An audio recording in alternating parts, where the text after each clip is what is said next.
coming to the characteristic or features of a catalyst. There are two main features of a solid catalyst. First is activity.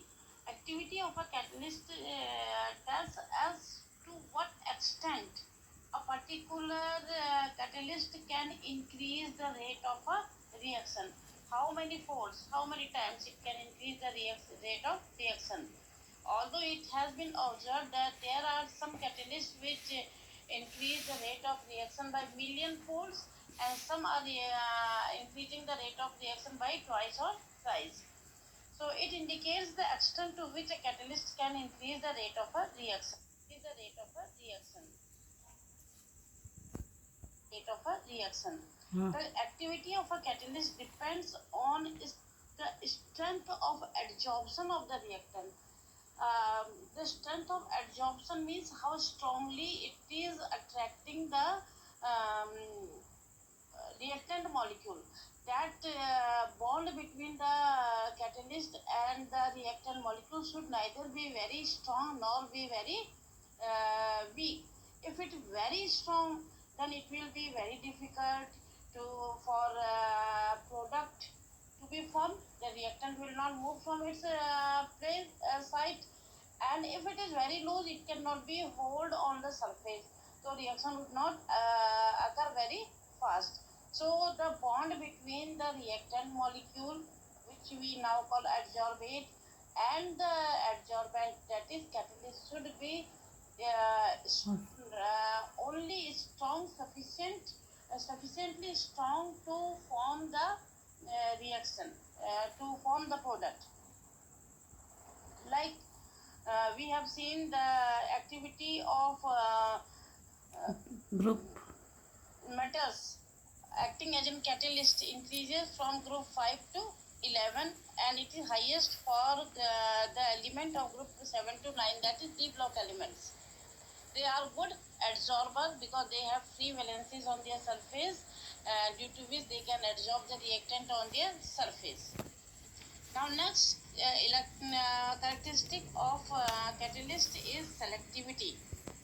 It is the ability of a catalyst to direct a reaction. Same reactant with different catalyst can give different product. So who is controlling, who is guiding the product? That is the catalyst. Example I have given here: carbon monoxide plus hydrogen. If nickel is the catalyst, methane will be the product. If copper zinc oxide chromium oxide couple is there, methanol will be the product. Copper, carbon monoxide and hydrogen in presence of copper will give you formaldehyde. So just we have seen that reactant is same, carbon monoxide and hydrogen, but the product are different with different catalyst. This is called selectivity of the catalyst. Now coming to the last topic of the catalyst, that is shape selective catalysis or zeolites. Zeolites are microporous aluminosilicate. Silicate ion has silicic acid H4SiO4. When H4 ions are replaced by some metal ions, then it gives the salt called silicate.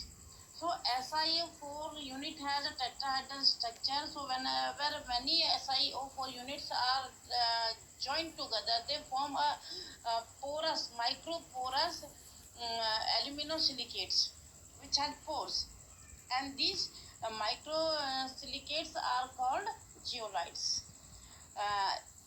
On the surface of the pores, they adsorb the reactant, and the reaction takes place there, and the product is formed. Obviously, when it is absorbing the reactant on their surface, the molecular size of the reactant will depend on the size of the pore. A big pore can absorb a bigger molecule, a small pore will absorb a small molecule. Hence, the reactant product depends on the pore size. That is why this type of catalysis is called shape selective catalysis.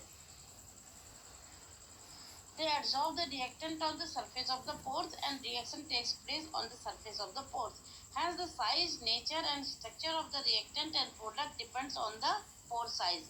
That is why this phenomena is called shape selective catalysis.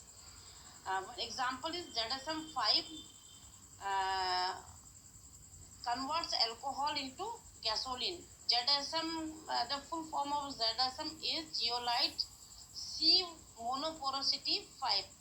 That means pore size is 5 micron.